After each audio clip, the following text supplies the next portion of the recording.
tardes, yo soy Leticia Silenzi, yo tengo a cargo la Comisión de Responsabilidad Penal Juvenil del Colegio de la Abogacía.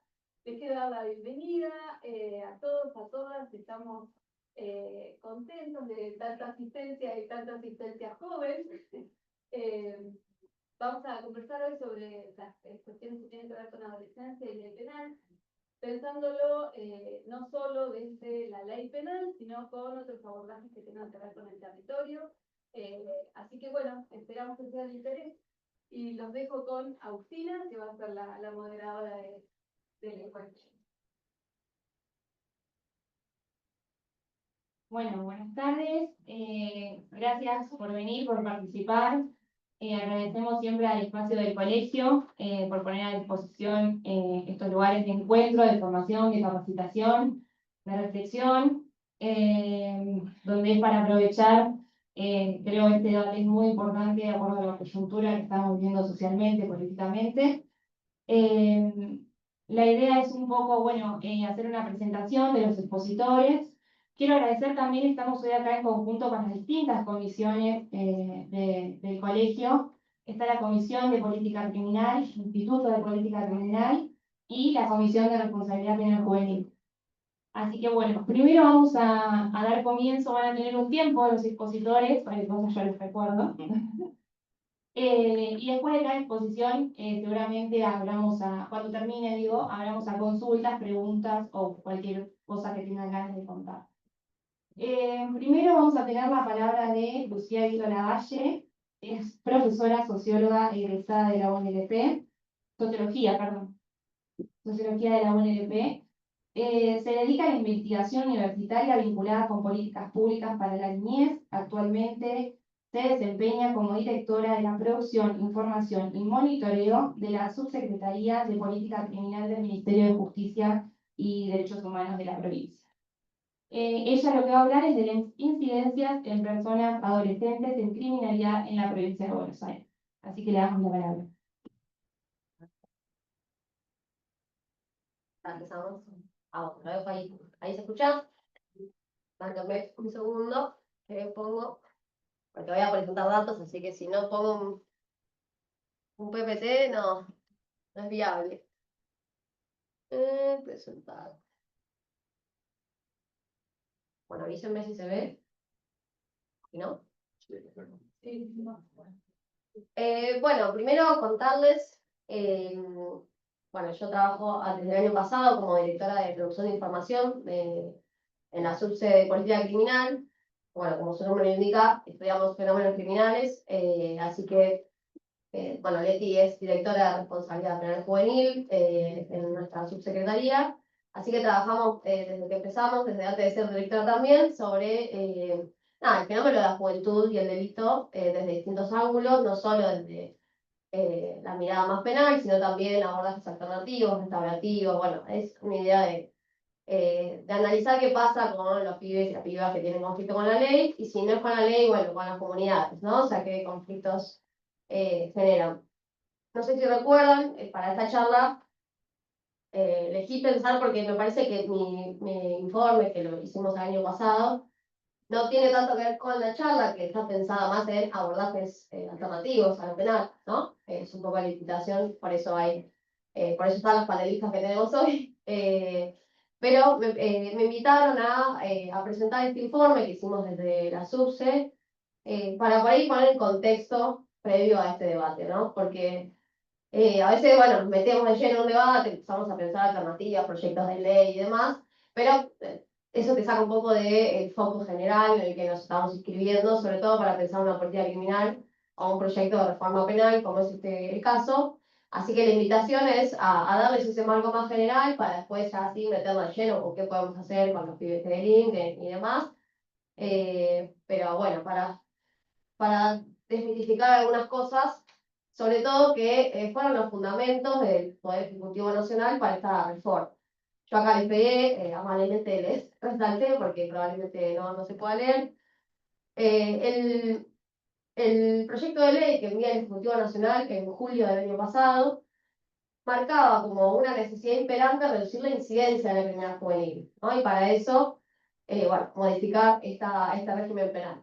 y hablaba de que las tasas de crecimiento de criminalidad venían creciendo sin parar y hablaba de datos y estadísticas arrolladoras, ¿no? Nosotros obviamente antes dijimos, bueno, se ve que algo se nos está escapando y nos pusimos a hacer esta misma investigación, obviamente en el ámbito de la injerencia del gobierno de la provincia, que es la provincia de Buenos Aires. En ese comunicado, en ese proyecto, se hablaba de causas y de población alojada en dispositivos especializados de aprehensión, ¿no? Cómo crecía. Bueno, rápidamente, esto lo vamos a ver al final, pero spoiler, obviamente la selección estadística que hacía el Gobierno Nacional de la Información era muy pobre, y no solo pobre, sino bastante mentirosa. Primero porque hablaba, bueno, de la justicia nacional, que es solo jurisdicción de Ciudad Autónoma de Buenos Aires, y de algunos delitos, ni siquiera de todos. Y después de dispositivos especializados de aprehensión, cómo venía creciendo y todo posterior a la pandemia, ¿no? No sé si ustedes están medio en tema también de datos criminales, pero en la pandemia hubo una fuerte baja de los delitos denunciados en la provincia y en el país, que después fue recomponiéndose con los años posteriores. Entonces, bueno, como la foto empezaba desde el 2020 en adelante, era como, bueno, vienen creciendo, que en parte era cierto, pero no valores previos a la pandemia. Pero bueno, antes de hablarles de la criminalidad de adolescentes en la provincia de Buenos Aires, les hice como un mini resumen de la criminalidad de la provincia para que encuadremos también a estos pibes y estas pibas en este contexto. Efectivamente, en la provincia hay un aumento de las investigaciones penales que se inician, las IPP, que dice ahí, son investigaciones penales preparatorias. No sé si saben, más supongo que sí, pues son estudiantes de Derecho. Cuando un delito es cometido o presuntamente cometido por una persona menor de edad, se investiga en el fuero de responsabilidad penal juvenil. Si hay adultos y menores, va al fuero de responsabilidad penal juvenil también. Y si, bueno, se desconoce o es adulto, al fuero criminal y correccional. Estos datos de resumen incluyen ambos, porque lo que yo quería mostrarles es cómo en estos 12 años, desde 14 años, desde 2012 a 2024, efectivamente hubo un crecimiento de las denuncias en la provincia de Buenos Aires, y a la vez una tasa también, un aumento en la tasa, o sea que la población de la provincia creció más o menos un 12% desde el último censo ahora, pero los delitos crecieron por encima de ese crecimiento poblacional. Así que la tasa también tuvo un crecimiento en estos años. Entonces, bueno, uno diría, bueno, efectivamente hay más delitos, y efectivamente los jóvenes cometen más delitos. Bueno, eso es lo que vamos a tratar de ver ahora.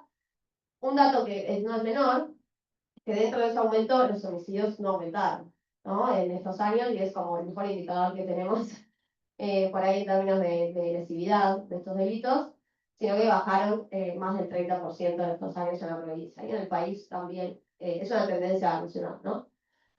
Ahora, bueno, cuando decimos, bueno, este crecimiento es porque hay cada día más niños y niñas que delinquen, seguro, diría Milei. Bueno, lo que vemos es que este crecimiento no se explica por la mayor participación de adolescentes en delitos, sino todo lo contrario. En un contexto donde, ahí lo voy, no, donde los delitos y las denuncias aumentan, el fuero de responsabilidad penal juvenil no solo no se mantiene, sino que desciende. Y digo no solo no se mantiene porque si consideramos que la provincia de Buenos Aires creció en su población, podríamos pensar que, digamos, una estabilidad implicaría que en realidad hayan bajado los delitos porque crece la población. Pero en un contexto de crecimiento poblacional incluso, y de crecimiento de los delitos en los que se denuncia o se presume la participación de adolescentes, bajaron un 23% en estos años.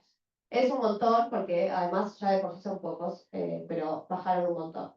Cuando uno ve en relación con la población, lo mismo, la tasa de delitos cometidos por adolescentes cada 100.000 habitantes desciende bastantes puntos porcentuales. Esos son dos líneas distintas porque calculé una tasa sobre población de 0,17 y otra sobre población total, por si a alguien le interesaba, digamos, esa diferenciación, pero ambas tienen el mismo comportamiento.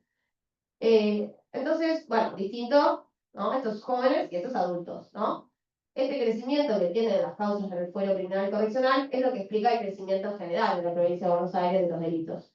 O sea que los adultos, las personas adultas que cometen delitos, se llevan la mayor parte de este crecimiento en la provincia de Buenos Aires, que sube tanto en cantidad, perdón, como en tasa. O sea, sube por encima de la población, el crecimiento poblacional.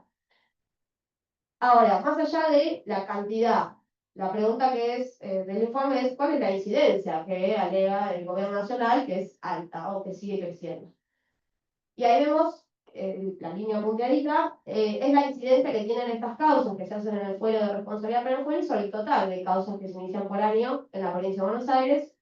Y la incidencia sigue bajando desde el año 2012, ya valores, bueno, de hecho, del año pasado este también bajó, que es el 2% de las causas son solamente de jóvenes. Es un número realmente muy bajo que sigue bajando. Eso es en el total, que más o menos es un valor que se mantiene en distintos agrupamientos delictivos, por ejemplo, en robos y hurtos, que supuestamente es el delito que más participación tienen los adolescentes. También es menor incluso que el total, 1,8% de los robos y hurtos son cometidos por adolescentes en la provincia de Buenos Aires, o son denunciados, digo, ¿no? Eso es todo lo que es denunciado. Lo mismo, bueno, los homicidios, que es también el delito más gravoso que tenemos. La participación también vienen bajando los homicidios en general en la provincia de Buenos Aires, pero dentro de este descenso, que más o menos es del 32% de los homicidios cometidos por adolescentes, digo adolescentes, bueno, niños, adolescentes y jóvenes, bajan casi el 50, casi no, más del 54%.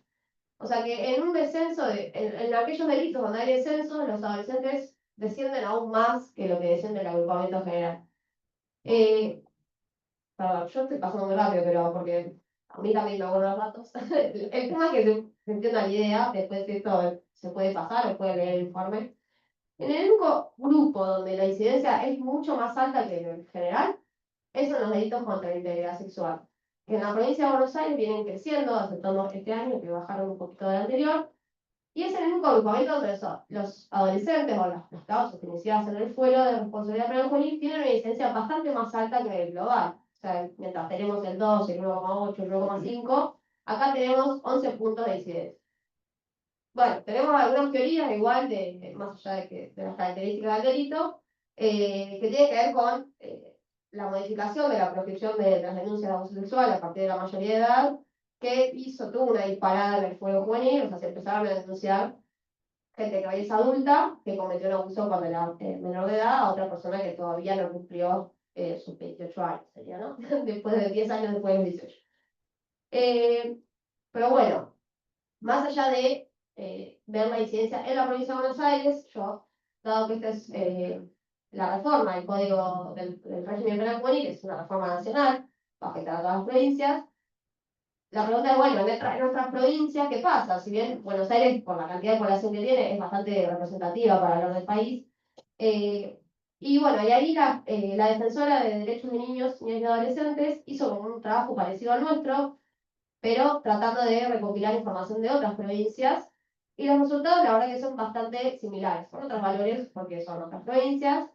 Pero ustedes piensen que toma Santa Fe, Córdoba, Cava y Buenos Aires, que tienen el 61% de la población del país, y los valores son estos, ¿no? En Córdoba baja casi 55 puntos la cantidad de causas penales que se inician en el fuero, la incidencia baja 3 puntos casi, pasa del 6 al 4, en Santa Fe también baja el 23% de las causas y la incidencia baja 1,3, o sea, está en el 2, igual que la provincia de Buenos Aires.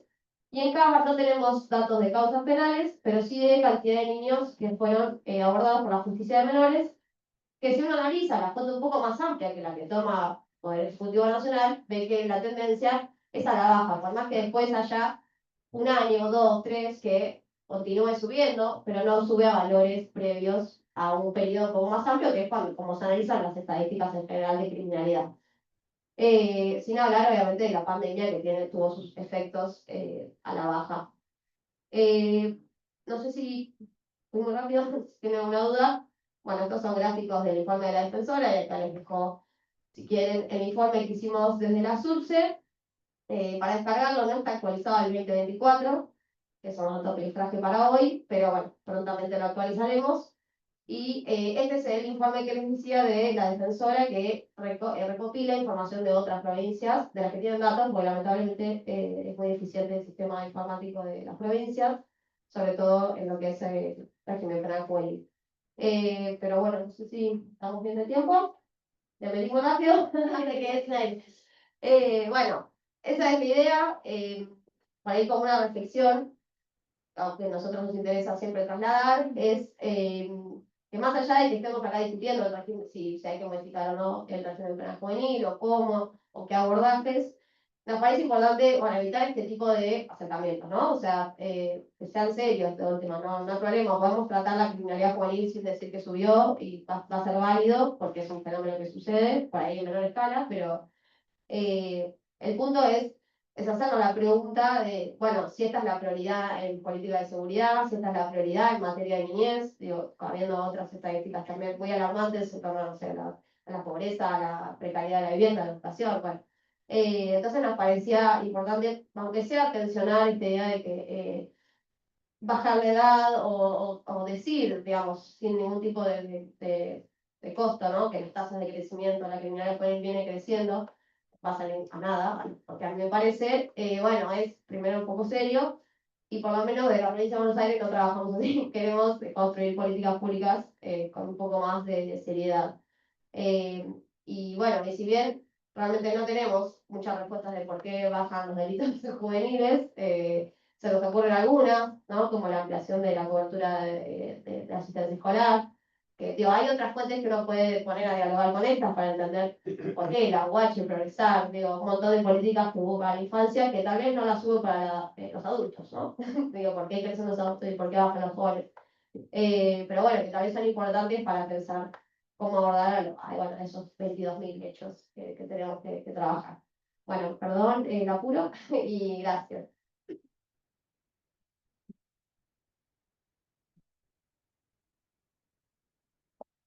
Gracias.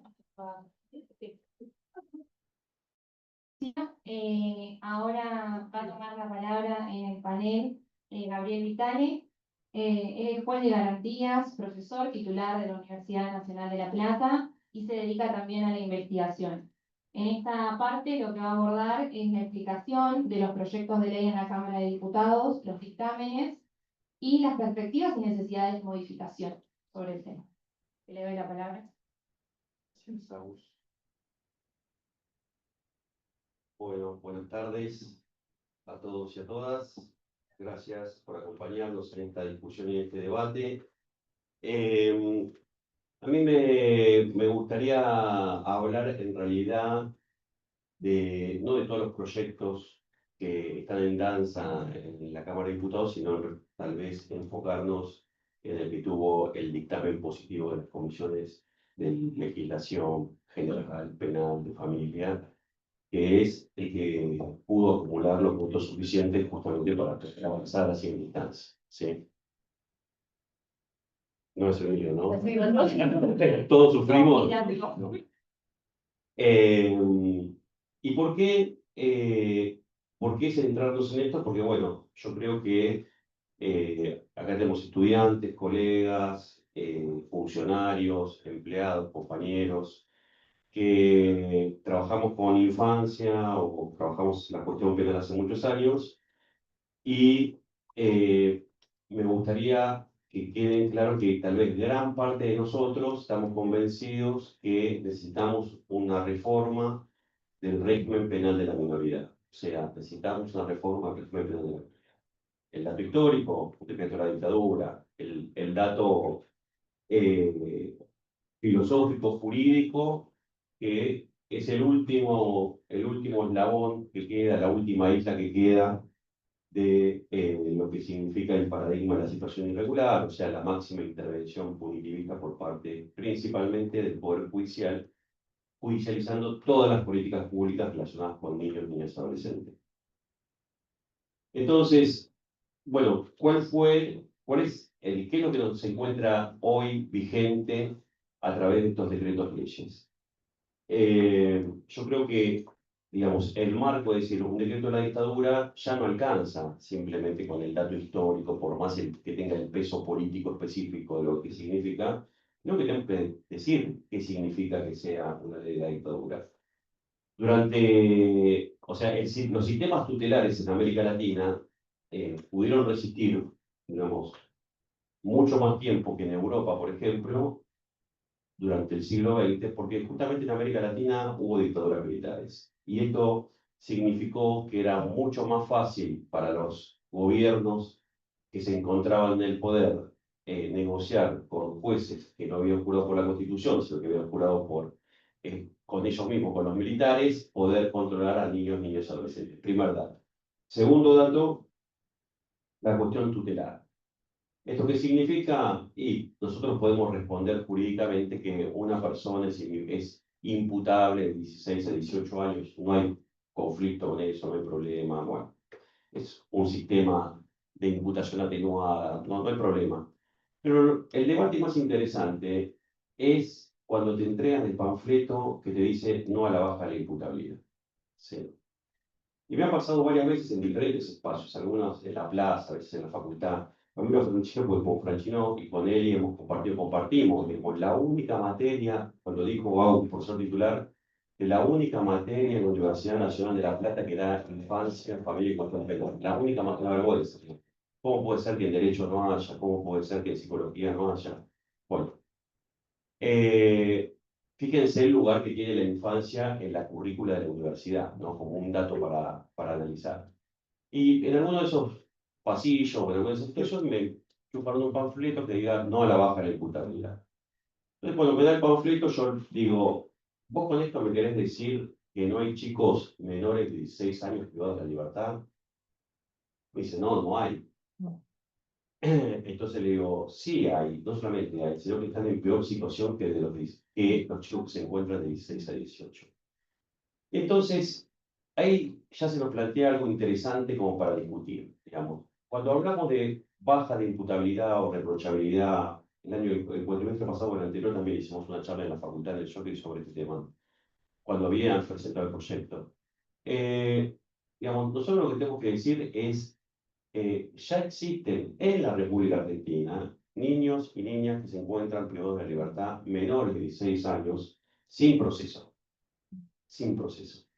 Y justamente que se encuentren sin proceso, o sea, sin la posibilidad de que se investigue su responsabilidad en ese delito, si fue el autor, si cometió ese hecho, si ese es un delito, etcétera, etcétera, sin esa posibilidad se aplica una medida de seguridad que justamente es el resabio tutelar que nosotros queremos discutir, el resabio tutelar que estamos intentando detencionar para que de alguna manera se pueda legalizar el sistema y se pueda blanquear cuántos niños, niñas, adolescentes son acusados de cometer delitos. Entonces, digamos, nosotros lo que tenemos que analizar con respecto a este proyecto de ley ¿es solo la baja de la imputabilidad lo que tenemos que discutir?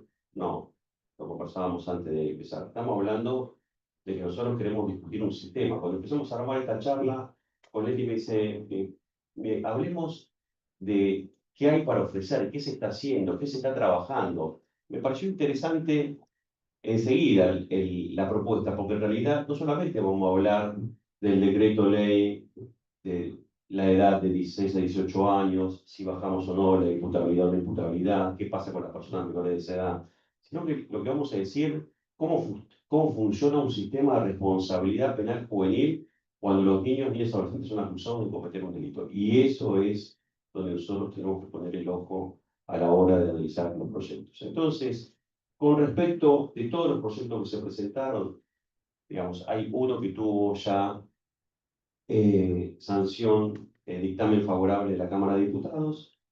Ese proyecto de ley establece un margen de imputabilidad, de reprochabilidad de 14 a 18 años. En eso no hay problema, o sea, no es la discusión esencial. La discusión esencial, ¿saben cuál es?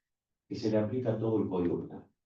Todo el Código Penal, o sea, más de 310 artículos para poder analizar las conductas de niños, niñas y adolescentes. Entonces la pregunta es, te podría haber preguntado, decime cuántos delitos son cometidos por cualquier edad, ni siquiera te hablo de imputables, robos, homicidios calificados, ¿querés? Le ponemos homicidios calificados, robos, abusos sexuales, ponemos abusos sexuales.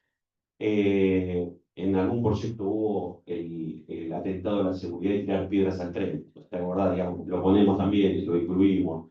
Bueno, podemos marcar como mucho 9, 10 delitos que abarcan el 100% de los delitos en los cuales se denuncia o se aprende o se detiene a niños, niñas y adolescentes que cometen esta clase de delitos, o sea, en conflicto con la ley penal.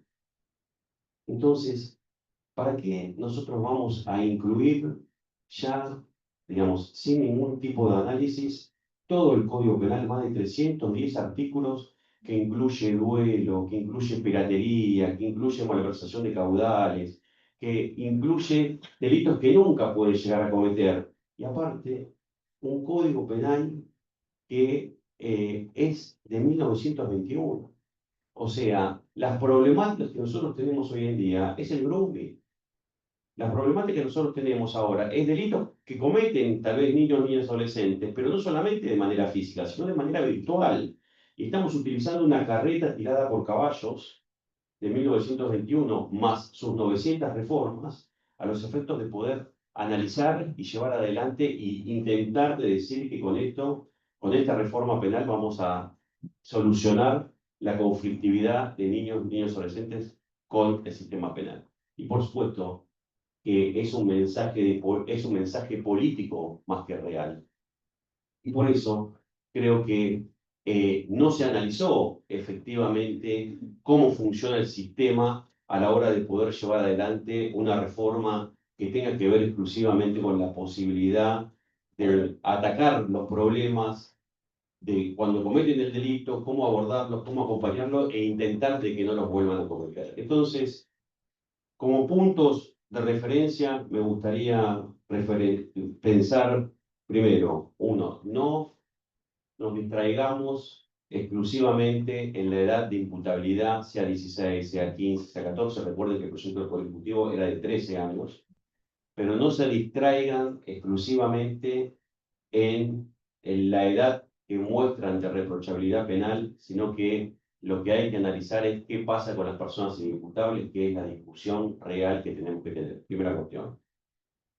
Segunda cuestión, digamos, el grave error de utilizar todo el Código Penal de 1921 como normativa aplicable a todos los delitos, porque esto va a causar uno de los principales, haciendo una prognosis de lo que puede llegar a ocurrir, si se le aplican todos los delitos que se encuentran en el Código Penal a los niños de 14 a 18 años, lo que va a ocurrir, por ejemplo, en la escuela, donde los docentes, directivos y funcionarios educativos tienen responsabilidad objetiva con respecto a las personas que se encuentran dentro de la escuela, van a estar obligados a denunciar lesiones, peleas, hurtos de celulares, hurtos de zapatillas. O sea, una serie de delitos que están obligados o van a estar obligados a denunciar por el propio lenguaje interno que tiene el sistema educativo con respecto a la responsabilidad de los docentes, otro tema para debatir, responsabilidad objetiva de los docentes y de los directivos, y van a tener que hacer la denuncia en la Fiscalía de Responsabilidad Penal para que supuestamente se investigue algo que no va a ser, no se va a poder investigar.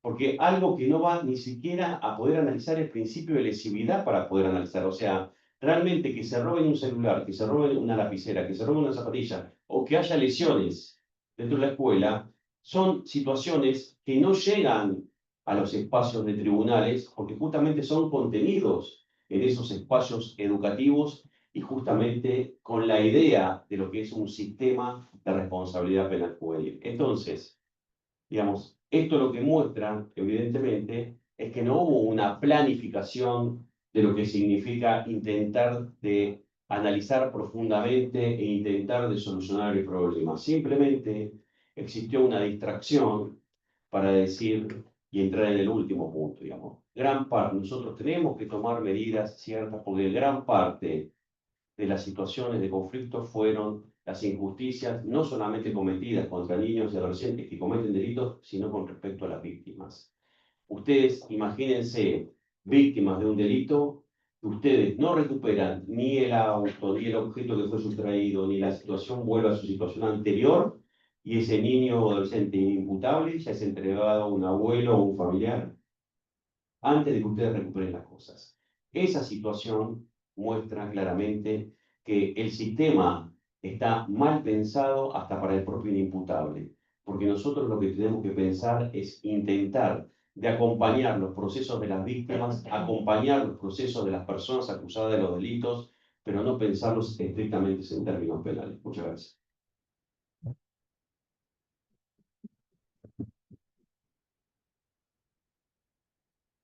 Bueno, ahora por ahí dejamos un poco de lado la parte jurídica o de estadística y vamos a pasar a lo que es más la política pública, cómo se desenvuelve esta temática en el territorio. Y para eso tenemos a dos expositores, bueno, primero de lo que es la Municipalidad de Ensenada, y después vamos a escuchar a quienes responden, aplican esto en la Municipalidad de La Plata. Le voy a dar la palabra primero a Carlos Baglioni y a Verónica Faguá Gaité, ¿está bien? Carlos es subsecretario de Derechos Humanos en la Municipalidad de Ensenada y Verónica es subdirectora de Niñez y Adolescencia en la Municipalidad de Ensenada. Que les doy la palabra. Bueno, buenas tardes. Bueno, en principio agradecer este espacio. La verdad que a veces las políticas que llevamos a cabo en el territorio con respecto a la problemática no salen del territorio, ¿no? Y estos espacios nos ayudan también a poder contar un poco lo que hacemos, ¿no? En principio, nosotros tenemos un programa que tiene 3 etapas. Trabajamos muy fuerte en territorio, con jóvenes en conflicto con la ley, penal y agregaría y adicciones, porque la gran mayoría de los jóvenes que cometen delitos están comprometidos precisamente por la adicción. Estrechar un vínculo fuerte es la premisa, por eso el territorio, y cuando digo en el territorio es con los pobres más pobres, ¿no? Porque digo, los pibes que están en danza hoy son precisamente eso. Los más jóvenes en cuanto a la franja etaria son invisibles y los adolescentes son demasiado peligrosos. Digo, esa es la mirada un poco que hay.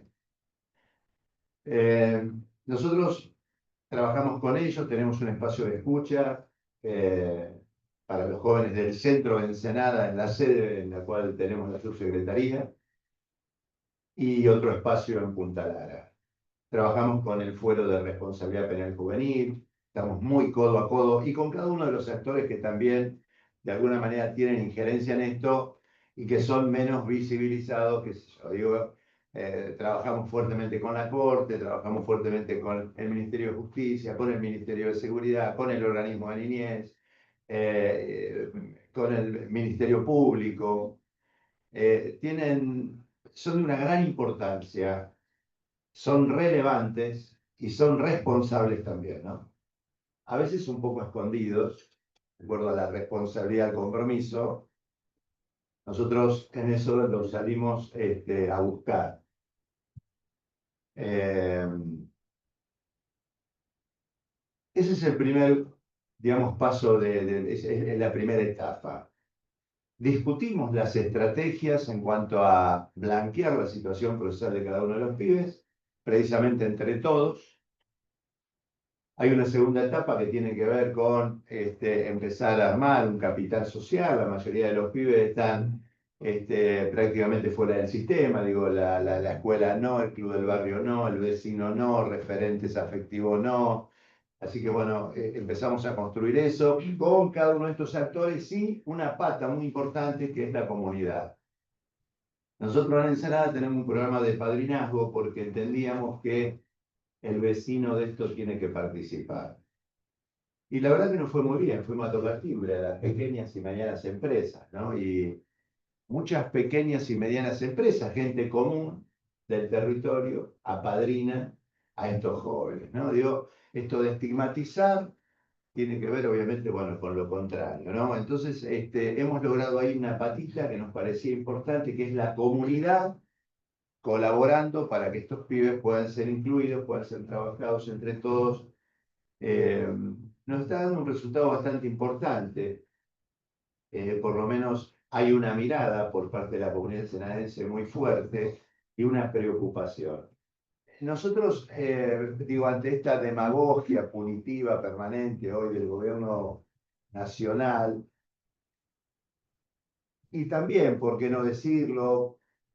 Esta cuestión a veces populista, punitiva por parte a veces de sectores del gobierno provincial, ¿no? Digo, hay pibes robando, más patrulleros, más camaristas, más uniforme, vamos, aplaudimos como foca, todas esas cuestiones, no estamos de acuerdo con eso, entendemos que tenemos que ir por un camino del medio, con dispositivos socioeducativos que atiendan, estrictamente con compañeros, profesionales, equipos interdisciplinarios, operadores. Hemos tenido un grupo de operadores, tenemos bastante importante, incluso algunos pibes que han salido de la calle, que han estado en esa situación. Esto también ha hecho que los pibes se sientan más mirados, más controlados, más observados, pero también más acompañados, ¿no? Digo, en cuanto a estos dispositivos, también dinamitamos lo que son cada uno de los barrios. En cada uno de los barrios de Ensenada hemos hecho cancha de fútbol, alambrado, le compramos la camiseta a los pibes,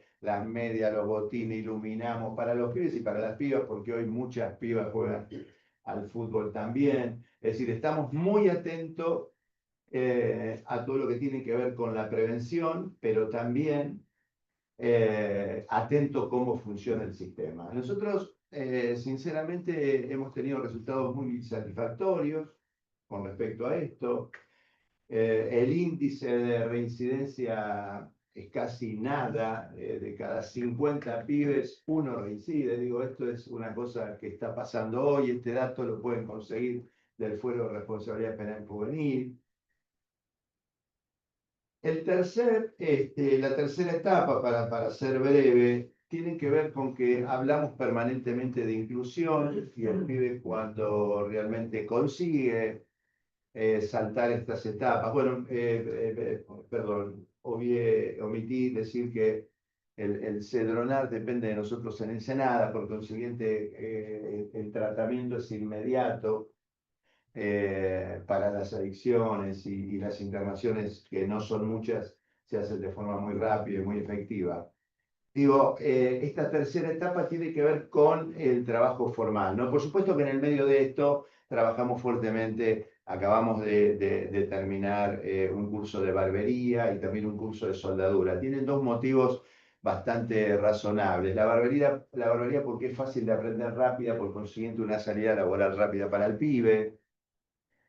Y lo que tiene que ver con la soldadura, Ensenada es la cola del cordón industrial, no sé si ustedes saben, empieza en Santa Fe, termina en Ensenada, ¿no? De puertos, ríos, fábricas, etcétera, etcétera. Entonces, el movimiento obrero se ve y el pibe, o la mayoría de los pibes, la ilusión es entrar en una fábrica de la que ya conocemos como YPF Astillero Yo, porque ahí ve una salida bastante decorosa para su vida.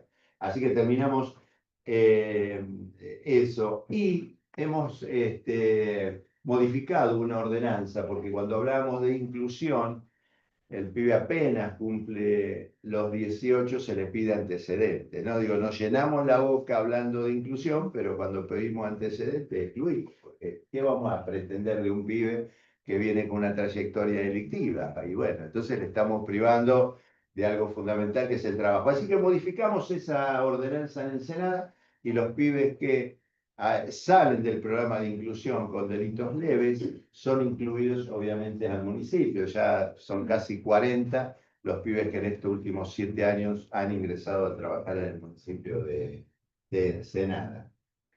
Esa, digamos, un poco resumiendo para darle el espacio a mi compañera. Nosotros, en realidad, y esto es una cuestión personal, que lo podemos discutir en cualquier momento, peleamos contra un sistema permanentemente, que es absolutamente corrupto y que hace de la pobreza un gran negocio, ¿no? Digo, esto es un pequeño sector del Poder Judicial, un pequeño sector de la policía, un pequeño sector, digo, de la política, ¿no? Digo, la pobreza sigue siendo un gran negocio. Yo no sé si es casi paralelo a lo que estos muchachos hicieron ahora, ¿cómo se llama la fichita esta? Sí, no estoy haciendo lobby, digo, por favor, no van a cambiar las libras por hacer negocio con los pobres, pero digo, es así, es un sistema perverso. Nosotros con un cuchillito de madera, ellos con una K-47. Entonces, realmente pelear contra este sistema a nosotros desde el Estado nos cuesta y mucho porque tenemos que enfrentarnos con algo que todos los días vemos. Peor aún, estos pibes que están en un estado extremo de vulnerabilidad. La falopa obviamente está haciendo estragos, así, ¿no? Digo, hoy el delito está bajando un poquito, nosotros estamos evaluando, y es cierto, porque hay muchos pibitos vendiendo. ¿Saben por qué hay muchos pibes vendiendo? Porque ya le robaron a la abuela, le robaron a la madre, tiene problemas con los vecinos.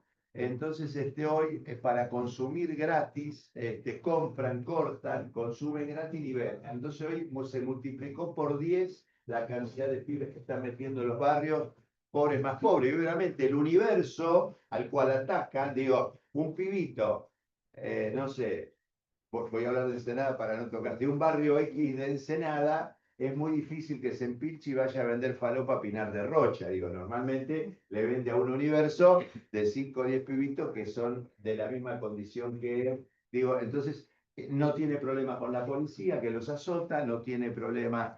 Y otra cuestión que estamos trabajando fuerte precisamente es esto, ¿no? Esto de empezar a capacitar junto con el Ministerio de Seguridad a un sector de la policía para que trabaje con una perspectiva, digamos, de niñez, dado que todo se arregla metiendo preso a los pibes, sobre todo esta cuestión de las estadísticas y demás, que la verdad bastante complicada la tienen. Con respecto a esto, estamos teniendo resultados bastante positivos. Apenas hay una intervención con un joven, no solamente avisan al fuero de responsabilidad, sino a nosotros también. Hay una ayuda permanente del fuero, esto lo tengo que reconocer, digo, esta posibilidad de que enseguida avisen al servicio local, bla, bla, bla, bla. Digo, ahí estamos controlando bastante, sinceramente, porque ha habido un montón de desprolijidades, abusos, vulneración de derechos, etcétera, etcétera, etcétera. Así que eso es algo que obviamente nos preocupaba y también estamos muy encima. Yo, para culminar, después si quieren, varios chicos se han corrido, algunos porque entendieron, otros porque han tenido la posibilidad, algunos de tener algún familiar, pero la mayoría es porque empezaron a conocer cómo funciona el sistema, lamentablemente. Digo esto porque nosotros no somos ni el padre de Cajade ni nada por el estilo, digo, que Dios lo tenga en la gloria, por supuesto, gran amigo, pero cuando el pibe entiende claramente que es un idiota útil de la cana, que gracias a él, a los 6 meses del Alfaro, del Almafuerte, el tranza cambia el auto, que gracias a él, a los 6 meses del Alfaro, del Almafuerte, el taquero cambia o se va de vacaciones. Cuando empieza a conocer cómo funciona el sistema, se empieza a correr porque claramente se declara un idiota útil. No, digo, entonces eso nos da resultado y nos da resultado discutir esto tete a tete con el pibe, porque serán pobres, han tenido una vida y una historia desgraciada, pero no son tontos. Nosotros no los subestimamos, al contrario, los queremos y mucho. Así que bueno, por ahí andamos y por ahí vamos a seguir hasta que nos convenzan de lo contrario. Bueno, muchas gracias.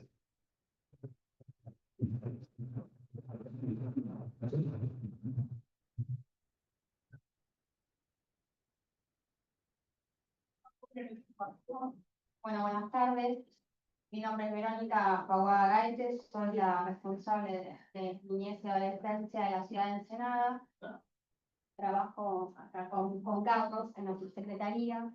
El servicio local depende de la subsecretaría de Derechos Humanos.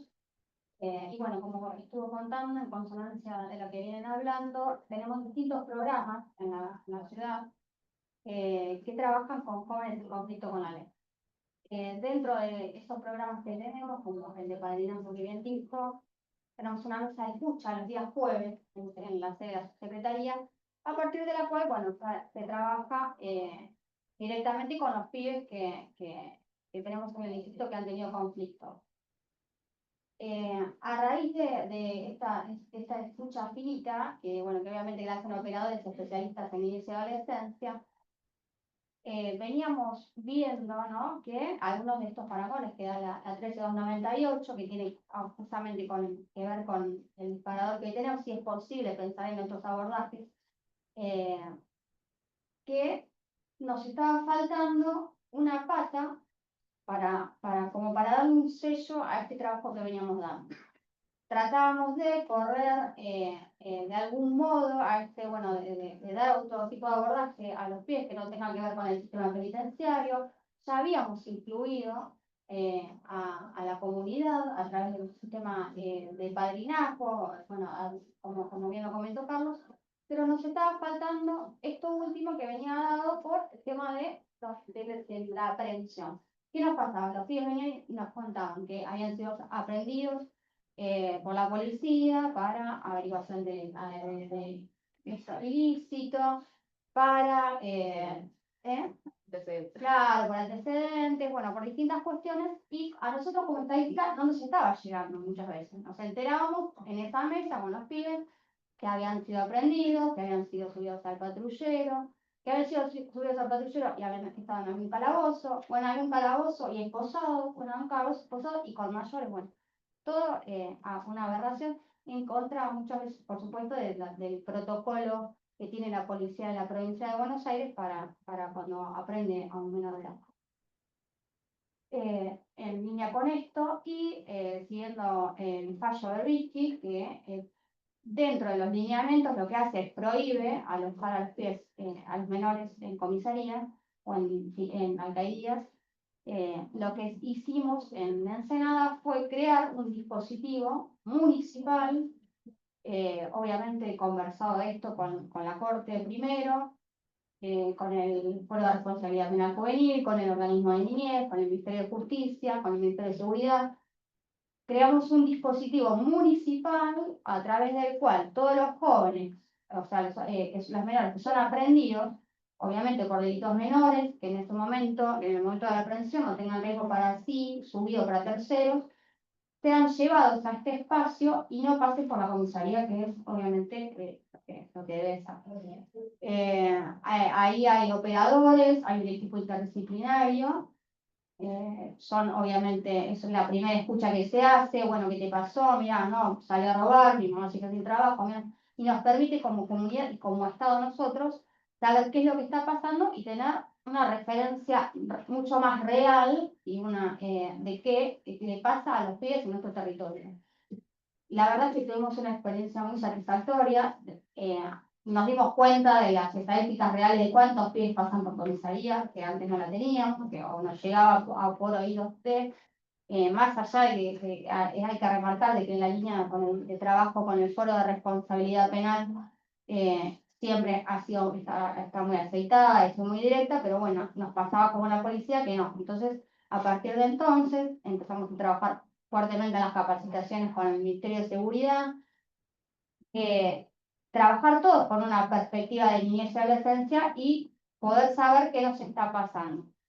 La verdad es que coordino ese dispositivo que creo que ha dado esto de pensar en otros abordajes, me parece que es la línea estar cerca de los pibes, saber qué les está pasando. En esta primera escucha que tienen con operadores, con que tienen el oído muy afinado, podemos saber si están consumiendo, quién les vende, a dónde van, bueno, absolutamente toda la información necesaria para seguir trabajando, porque son pibes que obviamente que siempre llegan ahí por disposición del Foro de Responsabilidad, ¿no? Que son aprendidos, el fiscal nos llama, nos avisa y van a ingresar al dispositivo y a partir de ahí empezamos a trabajar durante el lapso de tiempo, que son horas, ¿no? Es un alojamiento provisorio, decimos, en horas.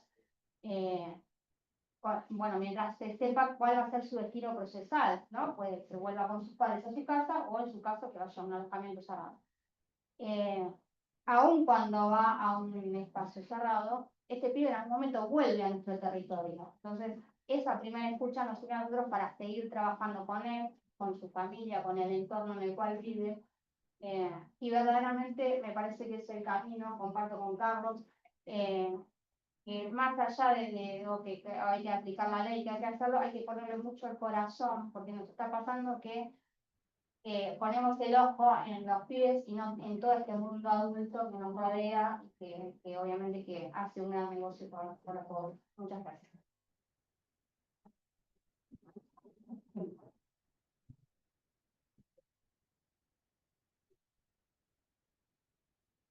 Bueno, y ahora pasamos a lo que es la Municipalidad de La Plata. Tengo el honor también de presentar a mis compañeros de trabajo, amigos. Va a estar hablando Juana Camiletti, es abogada de la UBA, se encuentra maestrando actualmente en Derecho Administrativo.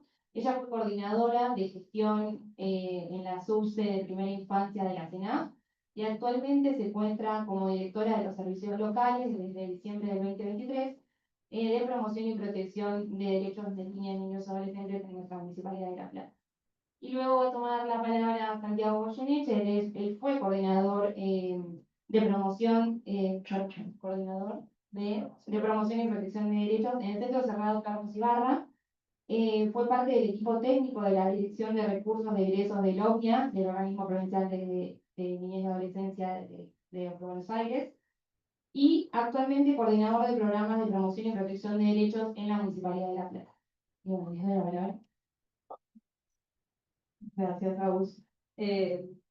Bueno, en primera instancia, agradecer la participación. Me parece súper interesante que compañeros y compañeras colegas del Senada, del territorio, el compañero Gabriel Vital y bueno, podamos en conjunto participar de esta mesa, que el fuero penal, que quienes hacen estadísticas y que promoción y protección de derechos de los territorios estén en una mesa en conjunto hablando de este tema me parece sumamente esencial. En primera instancia, yo quisiera, porque como dijo el doctor, no hay formación en la academia de cómo es el sistema de promoción y protección.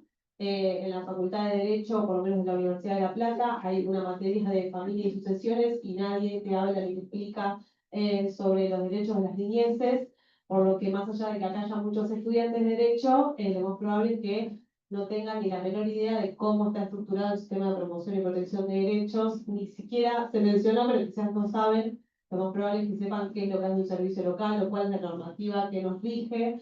Entonces, en principio, quizás estructurarles y comentarles cómo está estructurada la Municipalidad de La Plata, que es un poco quizás cómo se replica también en otros territorios, para que puedan conocer.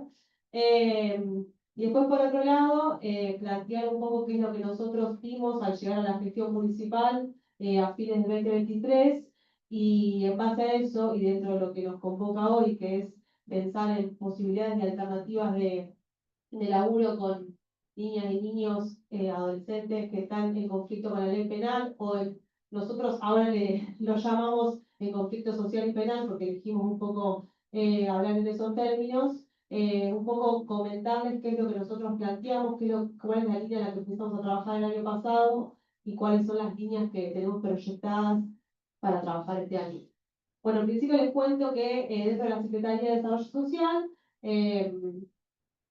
anteriormente solo existía la Dirección de Niñez y la Dirección de Servicios Locales. Ahora creamos la Subsecretaría de Promoción y Protección de Derechos. Dentro de ella, la Dirección de Políticas de Niñez y Adolescencia. Dentro de esa dirección, por un lado está la Dirección de Abrigo, que es la que maneja la Casa de Abrigo Municipal. Por otro lado, tenemos la coordinación de los programas y la Dirección de Servicios Locales, que está a mi cargo. Los servicios locales... a los servicios locales les rige la normativa provincial 13298 en el marco de la Ley Nacional 2661 de Promoción y Protección de Derechos de Niñas, Niños y Adolescentes.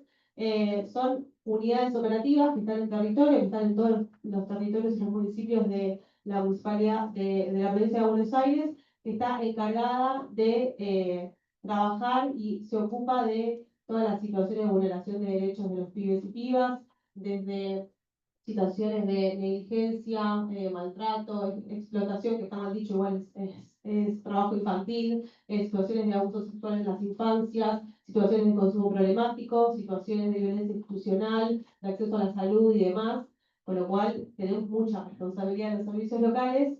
Y en primera instancia, todo lo que es el sistema de promoción y protección en general, quería transmitir un poco eso para que se sepa un poco dónde estamos parados. Y en el marco esto de lo que se planteaba de no pensemos solo en si es la baja la edad o no la baja la edad, sino pensemos cuál es la respuesta que nosotros le damos a la sociedad y a la ciudadanía, y qué es lo que nosotros tenemos como poder ejecutivo, qué es lo que nosotros queremos venir a proponer, qué es lo que creemos y cómo creemos que se tiene que abordar la problemática, más allá de la instancia penal que entendemos, todos sabemos que es de última ratio. Y que más allá de que se baje la edad o no, eso no va a resolver los problemas concretos que tenemos. Así que bueno, ese es como un poco el marco. Elegimos ser un poco emotivos, así que ahora en unos minutos le vamos a leer una crónica que nos hizo nuestro equipo de técnico operadores de calle, que fue un programa que creamos el año pasado, entendiendo y decidiendo de la gestión municipal que tenemos que trabajar con los pibes que están en conflicto con la ley y principalmente con los pibes que están en situación de calle o en situación de calle, es decir, que habitan mucho la calle, más allá de que no duerman en la calle. Como decían los compañeros y las compañeras de Ensenada, el principal desafío y la principal línea tiene que ser estar al lado de esos pibes y pibas, que alguien los reconozca por primera vez en su vida, que alguien les pregunte cómo está, que alguien les estreche una mano. Así que en esa línea, a fines del año pasado, después de... Vuelvo un poco para atrás. Hicimos una estadística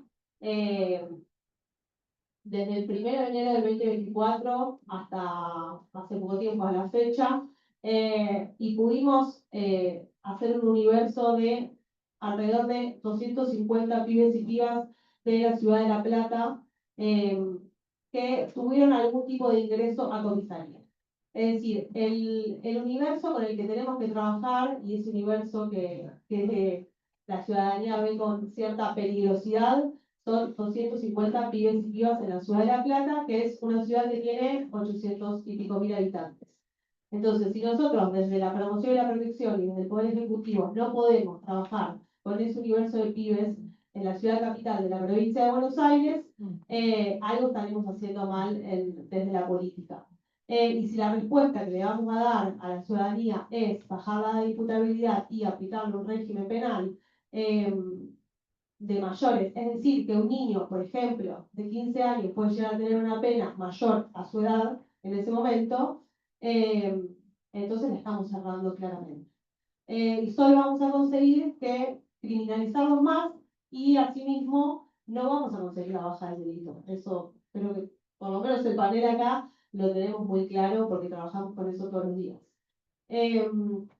Así que en ese marco y con ese universo que trabajamos, el año pasado decidimos crear el programa que llamamos Operadores de Calle, que es un equipo técnico y operadores de calle que se acerca a trabajar con los pibes y pibas que están en situación de calle, crear un vínculo cercano, cotidiano de todos los días. Es un programa que trabaja desde las 9 de la mañana hasta las 19 horas por el momento, que todavía es muy limitado porque tenemos proyectos de ampliar eso y crear como Ensenada un dispositivo municipal propio que vamos a estar inaugurando este año en la Municipalidad de La Plata para evitar que los pibes y las pibas de la ciudad que cometen que son aprendidos por la policía, más no que cometen un delito, porque muchas veces lo etiquetan como averiguación de ilícito o como, por ejemplo, como robo en poblado, y robo en poblado en realidad es que los pibes habitan la calle en grupo, no es que hay un robo en poblado. Así y todo, igualmente la mayoría, me animaría a decir, la mayoría de las penas de los pibes que están privados de su libertad hoy es por robo agravado, y en muchas ocasiones ese agravamiento es el poblado, y ese poblado, por lo menos yo no considero que sea realmente poblado, sino que simplemente andan en grupalidad en la vía pública, que no es lo mismo. Pero bueno, en ese contexto nosotros entendimos que lo que tenemos que hacer desde promoción y protección es laburar con esos pibes y esas pibas, incluso aún aunque en algún pasaje de ese laburo quizás queden privados de su libertad, porque como decían los compañeros, después ellos vuelven al territorio y uno tiene que plantear la estrategia de ese regreso. Y por eso también es importante contar en el equipo con la presencia de Santi, porque él viene de trabajar dentro del sistema de responsabilidad penal juvenil, dentro de dispositivos, que muchas veces, además dentro de los propios dispositivos, es difícil que trabajen la promoción y la protección para después entender una afuera y que esos delitos no vuelvan a cometerse. Así que en esa línea le voy a pasar un poco la palabra a Santi. Queremos darles una crónica para que se entienda un poco cuáles son estos pibes y estas pibas con los que trabajamos. Es muy cortita y a partir de eso también les voy a contar un poco más de qué va el programa. Hola, ¿cómo andan? ¿Todo bien? Sí, Para apoyarlo. Gracias. Bueno, mi nombre es Santiago Goyenet, ya me presento. Yo tengo a mi cargo hoy todos los programas de promoción y protección de derechos de la Municipalidad de La Plata. ¿Se me escucha ahí? Sí, pues ya. Como les dijo Juan, pasé tiempito largo por el sistema de responsabilidad penal juvenil en el organismo provincial de niñez y adolescencia. Marcar una cosita antes de traerles este concepto que les traemos para desarmar un poco tanta charla. Hay dos fueros que se encargan de la revisión y el acompañamiento de los niños, niñas y adolescentes, que es el civil y el de la responsabilidad penal juvenil. Así también hay dos subsecretarías que organizan a la provincia de Buenos Aires en intervención con niños, niñas y adolescentes, que es la Subsecretaría de Promoción y Protección de Derechos del Niño, y la Subsecretaría de Responsabilidad Penal Juvenil. Son como las correlaciones paralelas entre el Ejecutivo y el Poder Judicial. Y así como está escindido en el Poder Judicial, está también escindido muchas veces en el Poder Ejecutivo. Eso lo digo por haber atravesado estos años en el laburo. Y sí veo en este último tiempo muchos acercamientos y muchos intentos por parte de los trabajadores y también de muchos funcionarios de empezar a poner en diálogo esas dos espacios de abordaje para poder generar algo distinto. Esa puesta en tensión, digamos, me parece que está dando algunos resultados que están laburando los chicos en Senado en el dispositivo de aprehensión, estamos laburando acá en La Plata, incluso otros municipios como San Martín, Avellaneda, digamos, que tienen experiencias muy particulares y muy interesantes en el abordaje, que en algún momento está bueno profundizarla. Quería traer esto para que se vea que sí están habiendo ciertos movimientos gracias a poner en tensión, como dijo Gabriel hoy, ciertas cuestiones de paradigma de la situación irregular. Eso se refleja en lo institucional y es necesario seguir mencionándolo, así que bueno que estemos hoy acá. Yo vengo de otro palo, por ahí no del judicial, eso más de la parte del trabajo social, así que les traje un cuentito, una crónica que trabajamos con los chicos operadores de calle, un caso real, un abordaje para que podamos visualizar qué es lo que pasa con estos chicos y estas chicas que habitan la calle, que habitan el fuero, que habitan los sistemas de promoción de derechos y cómo se puede trabajar tal vez de una manera distinta si le ponemos un poco el cuerpo, un poco el corazón y si además la justicia y el poder ejecutivo abren los ojos y trabajan en conjunto. Exactamente. A Dylan lo conocimos en el mes de noviembre del 2024. Tenía 10 años. Dormía en la calle sobre su vómito. La noche anterior había estado en caravana. Habían consumido pastillas. No podía ni siquiera abrir los ojos. Desde ese momento, el equipo los empezó a ver cotidianamente. Lo encontrábamos junto a otros pibes durmiendo en cajeros o directamente en la calle. Ellos se iban moviendo de la ciudad porque los echaban de los lugares que habitaban. En el primer mes trabajamos en construir con Dylan los acuerdos de cuidado. El problema inmediato no era que esté en la calle, sino la manera en la que estaba, rompiendo las cosas, tirando piedrazos, peleando porque sí con cualquiera, sacando de las manos celulares. Día por medio tenía entrada a comisaría. Los policías ya lo conocían y lo tenían marcado. Tratamos de transmitir que en los lugares donde dormía no estallen todo, que cuide sus pertenencias, que venga por lo menos a lavarse la cara a la oficina. Los pisos mínimos de autocuidado y registro del propio cuerpo, que al ser tan pequeño no había logrado construir. Nuestras primeras intervenciones tenían que ver con invitarlo a compartir la merienda, charlar en la oficina. conocerlo, que nos conozca, que confíe en nosotros, incluso que duerma en la oficina en vez del cajero. En diciembre dormían todos al lado del McDonald's de Plaza Italia. Tenían muchos problemas con los vecinos porque gritaban, dormían y comían ahí. Dejaban restos y basura. Tuvimos encuentros con la administración del consorcio, con los vecinos, con las vecinas. Hablamos con el guardia del McDonald's y seguimos insistiendo con los pibes para que cuiden ellos mismos a los espacios que habitaban. En diciembre conocimos a Santino, el hermano de él. Él había estado internado en el hospital de niños 3 meses, solo, después de un accidente en donde un colectivo le pasó por arriba. El servicio local había diseñado la estrategia de que una vez el hospital diera el alta, se fuera a vivir con el hermano más grande, pero eso no resultó. Estuvo unas semanas ahí y después se fue sin volver, buscando a su hermano Dylan en el centro. Ambos tenían un vínculo muy fuerte de camaradería. Cuidado, que a veces, cuando se ponían a la defensiva, era contraproducente, porque se potenciaban. Entonces tuvimos que trabajar sobre eso, potenciar positivamente ese vínculo, que funcione como apoyo y soporte. Ahora eran 2 los que entraban a la comisaría y empezamos a necesitar ensayar otras estrategias, porque el consumo problemático se agravaba. Se ponían cada vez más en peligro, estaban cada vez más mirados por la comunidad, las fuerzas de seguridad, la política y los medios de comunicación. Comenzamos a evaluar opciones, conocer otros equipos que pudieran intervenir, ver si era más conveniente proponer el ingreso a una comunidad terapéutica o a un hogar, si iban a ir juntos o separados. En enero, las entradas a comisaría seguían siendo periódicas y su estado de salud era cada vez más crítico. Logramos entonces, en una de esas ocasiones, que los trasladen al hospital, para que el equipo de salud evalúe si había criterio de internación por consumo problemático. Quedaron internados esa noche y desde la Dirección de Niñez comenzó a gestionarse la vacante en una comunidad terapéutica. Al día siguiente se fueron del hospital. Los buscamos por los lugares donde imaginábamos que podrían estar y los encontramos abajo de las vías en Barrio Nuevo. Logramos convencerlos de que vuelvan al hospital un par de días más, pero era difícil que permanezcan ahí cuando no tenían ninguna situación clínica que tratar y se aburrían mucho.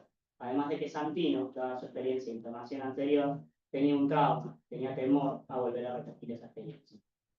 Pasaron un par de días en el hospital y se volvieron a ir.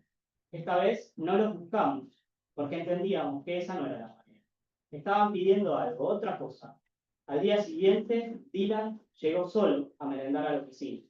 Tratamos de transmitir una vez más nuestra preocupación por él, mostrándole el interés que teníamos de que esté mejor. Él comprendía, pero no quería estar encerrado. Le volvimos a contar cómo eran las comunidades, y de a poquito fue aceptándolo. Ese mismo día el servicio local consiguió su vacante, y un grupo de operadores lo acompañó. El viaje no fue fácil, era lejos la comunidad, y a medida que se alejaba de lo conocido, aparecían nuevos miedos e incertidumbres que los operadores fueron acompañando y conteniendo. Al día siguiente salimos a buscar a Santino por el centro. Lo encontramos y mediando palabras pudimos transmitirle la experiencia de su hermano. Logramos que el proceso fuera similar. Se fue a la misma institución, pensando estratégicamente en que se acompañen entre ellos. Un tiempo después, en el marco de una estrategia similar, acompañamos a otro pibe a la misma comunidad y volvimos a encontrarnos. Dylan y Santino estaban muy contentos, se los veía sanos, limpios, ordenados y obedientes. Contaron que estaban felices de estar ahí, que iban a la escuela, que estaban regando las plantas y jugaban al fútbol. Hace unos días volvimos a visitarlos a ellos y a otros 2 chicos que se encuentran en la misma institución. Hasta el día de hoy continuamos trabajando junto a ellos para promover sus derechos, su autonomía y sobre todo acompañarlos a construir su propio camino. Muchas de las oportunidades que aparecen en este recorrido son producto del azar. Dylan y Santino, como tantos otros de los chicos con los que trabajamos, no sufrieron ninguna desgracia en el camino de casualidad. Sin embargo, a partir de la insistencia y el trabajo, pudimos lograr algunos avances que evitaron posibles fatalidades para estos niños y para la comunidad. El trabajo, desde el reconocimiento de los pibes y su singularidad, con la ternura como estrategia y horizonte político, no solo da resultados en términos de eficiencia, sino también y sobre todo de dignidad humana.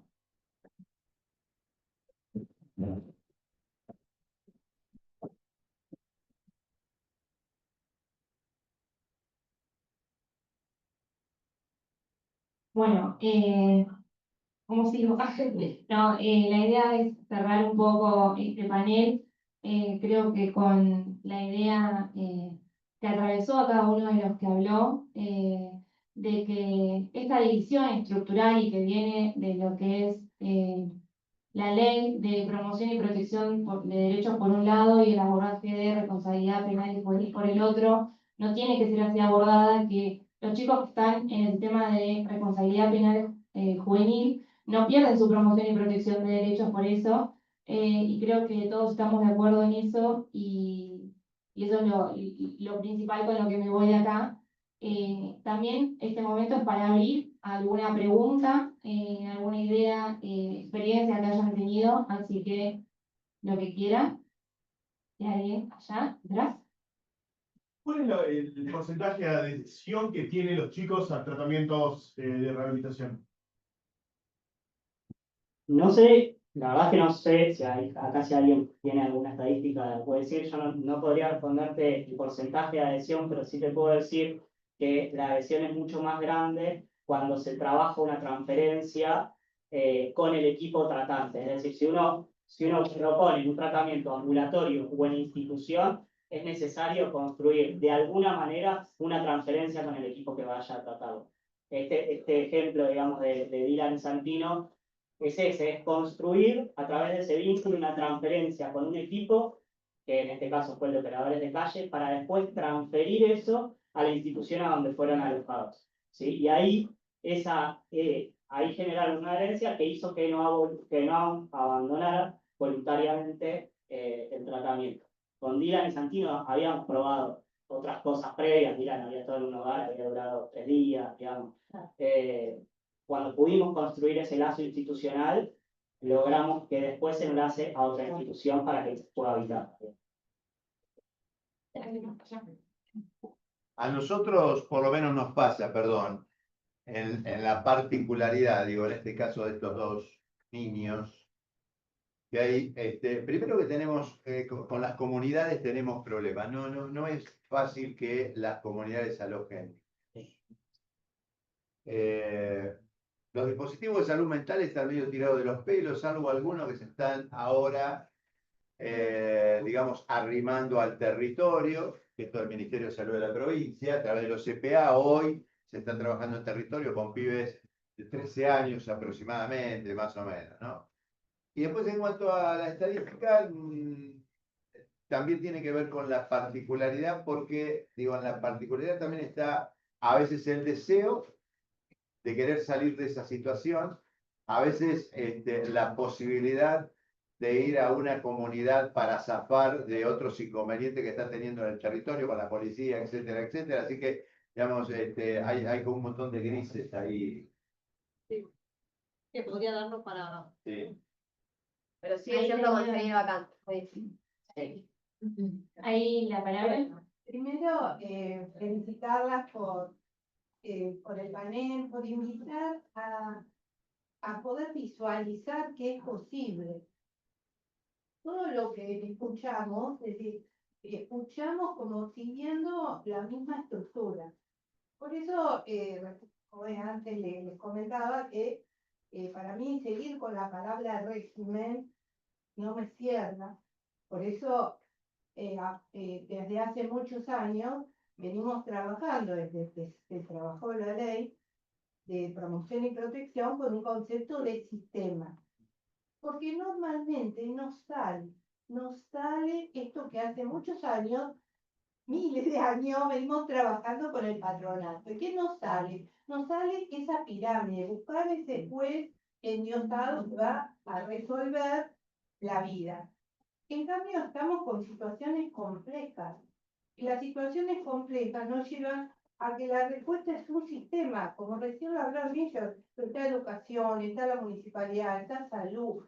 Es un sistema. Si nuestra cabeza no funciona con un esquema de sistema, caemos otra vez en la práctica, es decir, ¿a qué protocolo armamos? ¿A dónde denunciamos? ¿A dónde? Y yo me resguardo institucionalmente, constitucionalmente. El otro tema que quería preguntar a los jóvenes. Hace 10 años está el penal juez. que hay un fuero en la gente. ¿Ustedes lo supieron? De 16 a 18 años sabían que hay un fuero de responsabilidad penal juvenil. Entonces, y yo me preguntaba, ¿por qué? Entonces digo, pero si hay abogados docentes en las escuelas secundarias, ¿por qué no le hablamos a los docentes de un sistema penal juvenil y no les hablamos del tema de laboral? Los hechos que tienen están en un ámbito laboral, pueden estar en un ámbito penal juvenil, donde si los informamos, creamos defensa para saber que va a tener un defensor, ¿no? Es decir, que la policía no puede abusar de sus derechos. Pero entonces, no, pero lo que pasa es que en la carrera de grado no se enseña. Entonces el docente que va a la escuela a enseñar no lo sabe, porque el abogado en su formación no lo recibió. Entonces me parece que es un desafío meternos en la creatividad y meternos a pensar que los adolescentes tienen que saber qué es penal juvenil, qué es laboral, qué es lo que les incumbe a su edad y a sus derechos.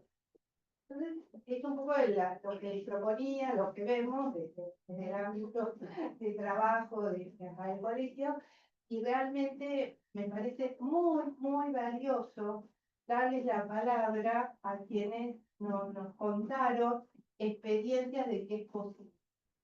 Parece que la única forma que tenemos de contrarrestar es dar la palabra a todos aquellos que cotidianamente están haciendo en La Plata, en Ensenada, en Berizo, propuestas novedosas, creativas, que se pongan poniendo el cuerpo, ¿no? Y que acto de empatía.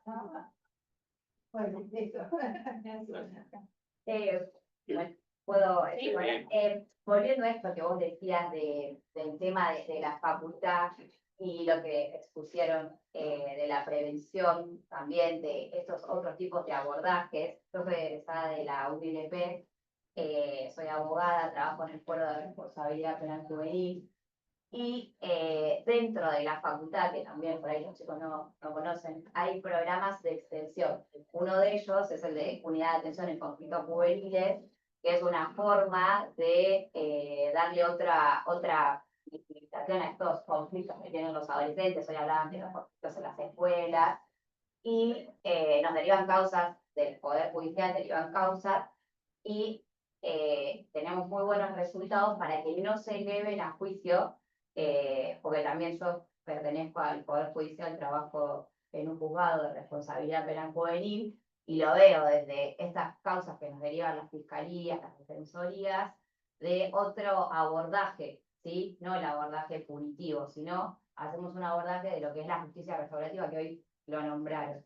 Que eso también en la facu no nos enseña lo que es la justicia restaurativa, sino siempre es todo lo punitivo. También hay en el Departamento Judicial de San Martín está la mediación penal juvenil, hay otros abordajes que bueno, nada, en la facultad yo no estudié nada de lo que es de fuera de responsabilidad penal juvenil, después hice una especialización y aquí, bueno, es lo que me encanta, es lo que me sigo instruyendo. Por hoy, cuando vi la charla dije, muy interesante trabajar interdisciplinariamente. Nosotros desde la facultad trabajamos con psicólogos, bueno, abogados, trabajadores sociales, así que bueno, está abierta el espacio desde la facultad. Es un programa voluntario, yo hace 10 años que estoy, y tengo como también desde el Poder Judicial, yo siento que hay causas que se elevan a juicio que con un proceso preventivo como es la justicia restaurativa,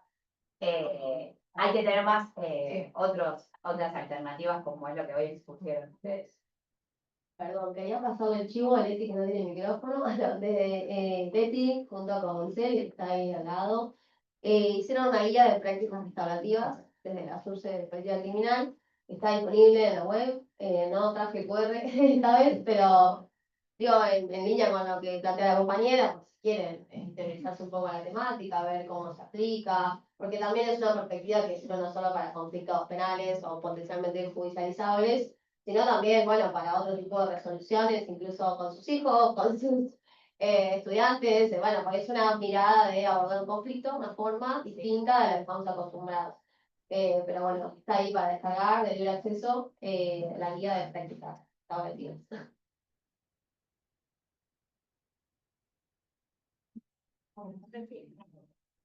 No sé si alguien más tiene ganas de aportar algo, preguntar algo. Bueno, yo agradecerles este espacio, me parece interesante compartir con gente de la familia, del Instituto de Policía Criminal, con Gaby, con Agus y a todas las operadoras del territorio. Me pareció muy interesante lo que mencionaban de Ensenada, desde el organismo del MINCI, es verdad que venimos trabajando para evitar el alojamiento total de niñas, adolescentes a comisarías. Sí, me parece que el trabajo que ha hecho Ensenada es digno de replicar, ojalá en toda la provincia de Buenos Aires, ojalá que por ahí con los programas ahora provinciales como entramados y las ayudas a los municipios se pueda lograr, esperemos también La Plata que también pueda lograr este espacio, porque me parece que el ingreso a comisaría es lo que siempre genera una vulneración total de derechos de los niños, así que me parece un gran paso y destacar sobre todo el trabajo del municipio de Ensenada en este sentido. Ya que mencionaste eso, quería decir algo. No solamente para además cuidar a los pibes y pibas que no tengan que estar pisando comisaría cuando no corresponde, sino además también porque permitir un dispositivo específico municipal que depende de promoción y protección, que cuando los pibes tienen un conflicto y la policía los aprende, vayan esos dispositivos, hace que uno pueda tener una cercanía mucho mayor y un acceso a la familia y una posibilidad de trabajo mucho mejor que la que existe actualmente, en la cual cuando los pibes ingresan a la comisaría y después, por ejemplo, los retiran sus progenitores o algún familiar, nosotros simplemente recibimos un acta de procedimiento policial al día siguiente, en el mejor de los casos, con poca información también para después poder seguirlo y abordarlo. Más en una ciudad como La Plata, con la cantidad de habitantes y barrios populares y demás que tenemos. En ese sentido, no voy a hablar mucho, pero sí mencionar que este año ya tenemos proyectado, incluso casi definido cuál va a ser el lugar físico para poder abrir un dispositivo especializado de aprehensión en la municipalidad, para que los pibes dejen de estar en comisaría. Esto surgió porque desde el principio de este año se armó una mesa en la que incluso participa el intendente con seguridad, con el fuero, con defensores fiscales, incluso participa la Corte, el organismo de parte de promoción y de responsabilidad penal, y nosotros, no sé si me estoy olvidando de alguien, y a partir de eso se definió un poco el armado de este dispositivo, así que estamos un poco en ese proceso, entendiendo que es prioridad y que tenemos como Poder Ejecutivo la responsabilidad de decir, bueno, sí podemos decir no a la baja, podemos decir no a la propuesta actual, pero tenemos que estar diciéndolo siempre, proponiendo algo distinto, porque si no, desde la política no estamos proponiendo nada concreto. A ver, se escucha. Quería sumar a eso, Juana, que nosotros en Ensenada, bueno, se han acercado de distintos distritos, por suerte a conocer el espacio, distintos efectos de niñez. La idea es que cuando una política pública funciona sea universal, así que nada, bienvenido sea, los invitamos a que lo conozcan.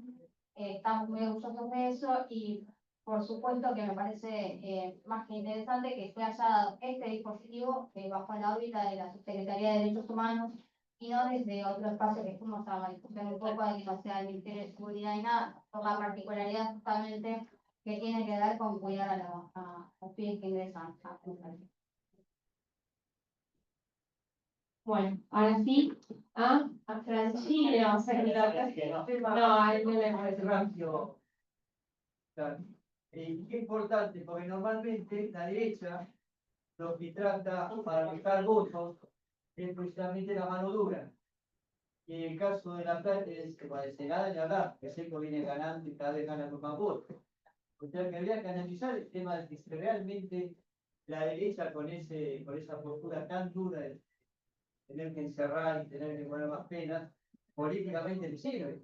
Este es un caso que realmente me fascina, me parece extraordinario para analizarlo, para verlo. De convocar a la mayor cantidad de sectores, de ver cómo se puede trabajar, que realmente sirve y políticamente, electoralmente sirve. Pero está bueno para pensarlo, ¿no? Mira, yo quiero, ¿puedo? ¿Cuándo pedimos permiso? No, ahora vamos a.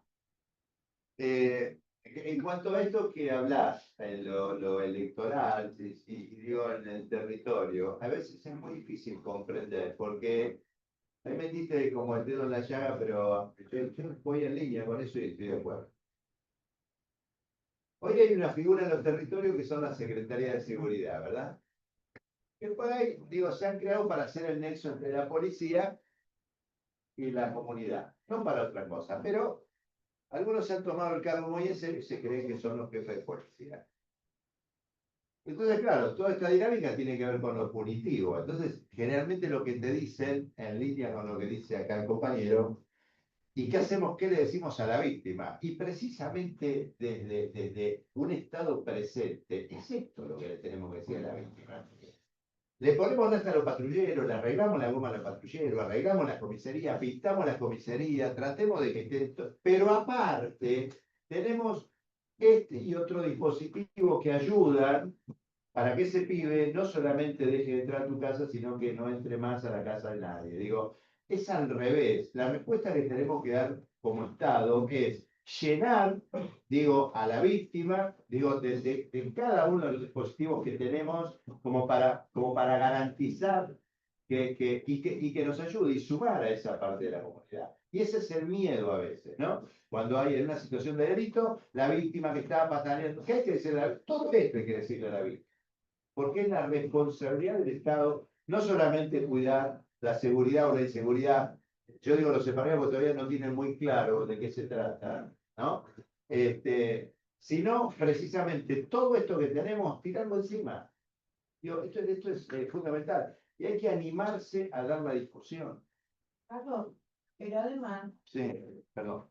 el tema de que la seguridad fracasa, porque, como decías recién, los operadores de seguridad frente a un adolescente fracasa. Bueno, pero precisamente, Digo, entonces, claro, pero pues, precisamente lo que nos pasó a nosotros fue lo contrario. Cuando salimos a decirle al vecino, ¿lo querés en cana o querés ayudar a que este pibe zafe?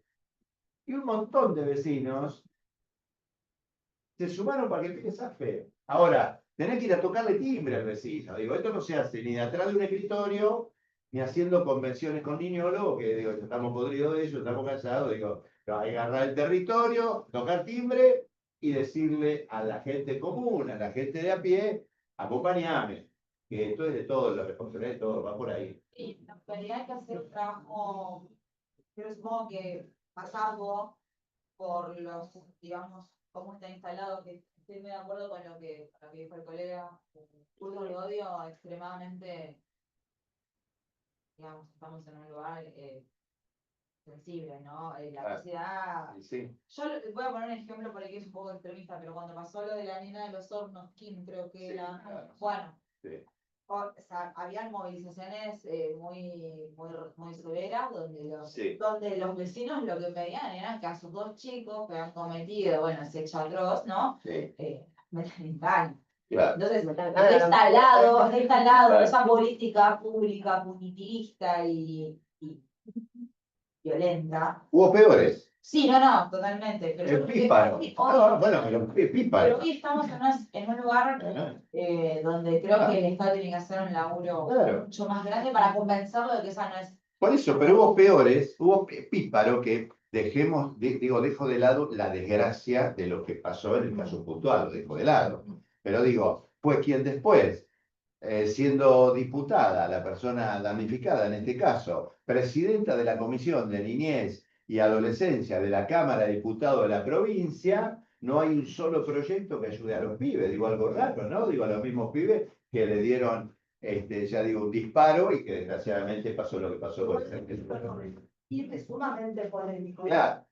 Ese día no se levantaron y dijeron, vamos a matar una niña. Claro. No. por eso Vive- es que estoy poniendo vive fuera. fuera muy a robar, para el acto que sea, y desgraciadamente pasó eso. Claro. Y eso también hay que hablarlo. Hoy cuando Gabriel Vitale hablaba de educación, digo, eso es para una parte. Sí, Digo, digo, cómo educación, reaccionó la sociedad en este caso. porque Por la ejemplo, digo, sociedad reacciona. igual todo lo que estamos Digo, que la proponiendo sociedad tampoco reacciona, pero evita la respuesta tiene que la ser responsabilidad cuando adecuada. cabe la responsabilidad penal. Claro, Porque también no estamos de acuerdo que cabía la responsabilidad penal en este Los caso. juzgados de garantía, preguntándoles a la directora, preguntándole, informen en relación a los hechos acontecidos adentro de las escuelas con niños que tienen 9 años. Terrible. Y bueno, y ahí también el Poder Judicial tiene Entonces, para... digo, este avance también es nuestro. Cuando hablamos de construir un sistema, me parece que es mucho más amplio, porque a su vez el Ministerio de Educación tiene una guía de situaciones conflictivas y el procedimiento. Y a vos te dicen, vos tenés que responder. Gracias a Dios que no soy directora. Puede no recibo ese juicio. Porque ¿qué vas a responder? Digo, esos debates son incómodos, pero hay que darlos. Claro. Hay que sostener el diálogo y hay que dar. Por supuesto para adentro, ¿no? Porque si no, como dice Marcelo, la derecha te pasa para arriba. Coincido con la compañera que hoy estamos hablando de jóvenes, pero esta mirada, hoy está muy difícil la mirada hacia el otro, ¿no? En general, no solo, ni siquiera con los que cometen delitos o con los que no lo cometen, es como lo que le pasa al otro acá para acá, ya no hay problema, y justamente esto supone involucrarse. Lo mismo pasa con adultos, no es una mirada que solamente estigmatiza al joven que delinque o al joven que asesina a alguien, o digo, la misma destino se espera a los adultos y tenemos la tasa de prisionización más alta de toda la historia de la provincia, los delitos siguen ocurriendo, o sea, no, claramente ahí la respuesta está quedando corta, digamos, la cárcel para resolver los conflictos sociales. Tuvimos una charla acá sobre el tema de los suicidios. Y que no es gratuito el trato o la falta de un trato digno, ¿no? De que un chico está prendido. No es gratuito, pero se está corriendo ahí, estamos generando un riesgo de vida, ¿no? Una cosita ahí, como para tirar a los de tu cátedra. Algo que es recontra necesario, al menos en toda la parte de dispositivos de alojamiento de los pibes que están atravesados por conflictos con la ley penal, y también de los dispositivos en territorio que acompañan a las medidas penales del territorio, es la alfabetización jurídica. A mí me parece que hay, como estudiantes, sea de extensión, de una cátedra o de la militancia, tienen una tarea y una respuesta concreta para poner el cuerpo y acompañar a estos chicos y estas chicas, es la alfabetización jurídica para que esos pibes comprendan el proceso que están atravesando. Así que se las tiro como por si alguno tiene ganas de laburar, pónganse con eso. Quiero hacer una pregunta. Un poco también hablando de esto que decía Lebro, que vas manejando el sistema, porque un poco lo que quería expresar es que el sistema, hay que ser consciente de que todavía igual es a donde no llegó, no solo la expansión en los recursos, sino también en lo territorial, y también agrego esto de alfabetización.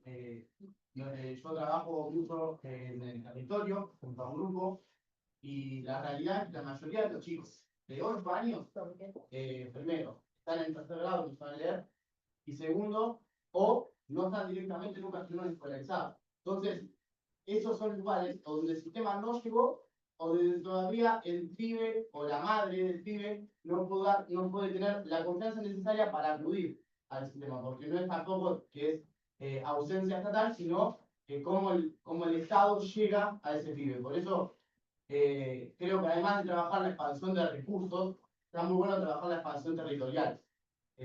Hoy en día, ya en los límites de la ciudad de La Plata, el grado de alfabetización es mucho más grande que el grado de alfabetización del primario. La mayoría de los chicos que llegan al secundario, de lo que vemos nosotros en el laburo territorial, la mayoría de los chicos que llegan al secundario no saben leer. Entonces, es una realidad que sucede y que desde ahí también es un poco, bueno, cómo tratamos con chicos que nosotros queremos ir con el sistema de leyes, obviamente, ¿no? Con un sistema armado, pero creo que también entre humanos, también hay que ver hasta dónde llega la generalización. porque son casos muy particulares, uno por uno, son familias muy particulares, una por una. Entonces, nada, esto de ir viendo cómo se expande, además de recursos también en territorio, cómo se lleva el territorio, celebro mucho lo que dijo Carlos, esto de estar en el territorio, de más allá de estar atrás del territorio, de formar leyes y programas que acompañan a los chicos, esto de ir, estar y darse cuenta de lo que sucede.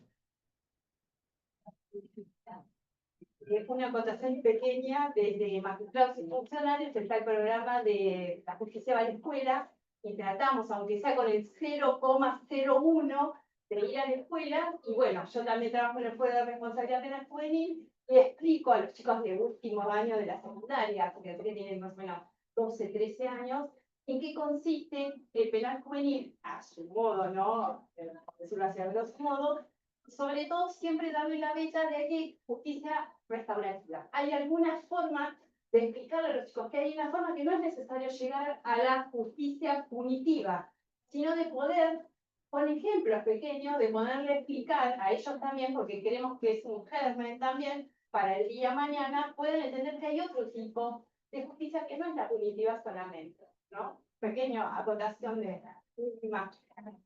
Bueno, así vamos a dar por finalizado este encuentro.